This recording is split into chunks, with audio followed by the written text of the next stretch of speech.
এদিকে রাধাকৃষ্ণ নিজেদের মধ্যে গল্প করতেই ব্যস্ত হয়ে পড়েছে। তো অনেক দিন ধরে ঝুলনে মেলায় যাবো ভাবছিলাম, কিন্তু বৃষ্টির কারণে আর যাওয়া হয়ে ওঠেনি। সোমবার রাখি উৎসব ছিল আর সেদিনকে আমাদের পড়া ছিল বলেই পড়া শেষ হওয়ার পরেই চলে গেছিলাম ধানকলে মেলায় দেখতে। এখানকার প্যান্ডেলের থিম করেছিল গয়েশপুরের দুর্গাপুজোর একটা প্যান্ডেল। তো প্যান্ডেলটা খুবই দারুণ করেছিল, বাইরে দিয়ে তোমরা দেখতে পাচ্ছ তার ভিডিও। সেদিন সন্ধ্যে বৃষ্টি না হওয়ার কারণে অনেকেই মেলার মধ্যে এসে উপস্থিত হয়েছিল। লাইন দিয়ে ওপরে ওঠার পরই বুঝতে পারলাম এখানকার ভিতরে অ্যাম্বিয়েন্সটা খুবই দারুণ করেছিল। তো গত বছর এখানে চন্দ্রযান 3 করেছিল, কিন্তু এবছর আলাদা একটা দুর্গাপুজোর প্যান্ডেল করেছিল। যাই হোক, ভিতরে ঢোকার পরই দেখলাম বর্তমান পরিস্থিতির উপর ভিত্তি করে বিভিন্ন ব্যঙ্গ মূর্তি তৈরি করেছে, যা দেখে আমার খুবই ভালো লেগেছিল থিমটার উপর। তো তোমরা যদি কেউ ওই মেলায় ঘুরতে ইচ্ছুক, কাঁচরাপাড়া থেকে টোটো বা অটো ধরে ধানকল বাস স্ট্যান্ড বললেই নামিয়ে দেবে। আর বাস স্ট্যান্ডের ঠিক সামনেই হচ্ছে এই মেলাটি।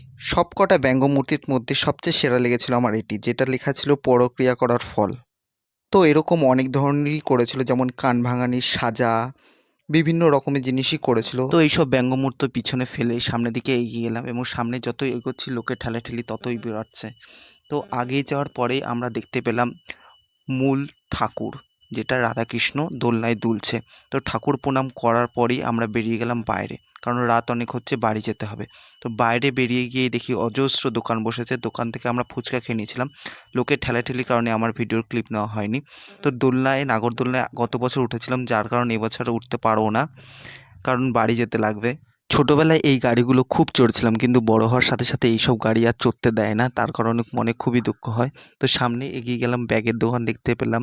তো ব্যাগ না নেওয়ার কারণে আরও সামনের দিকে এগিয়ে যাচ্ছি। এইটা ছিল প্যান্ডেলের ফুল ডেকোরেশন, দেখে খুব ভালো লাগছিল। সামনে জিলাপির দোকান ছিল, তো জিলাপির দোকান থেকে কিছু জিলাপি নিয়ে নিলাম, নিয়ে সামনের দিকে এগিয়ে যাচ্ছিলাম, বাড়ি যেতে হবে। আমরা ততক্ষণ জিলাপি খেতে থাকি। তো দেখা হচ্ছে পরের অন্য একটি ভিডিওতে, ততক্ষণের জন্য টাটা, বাই।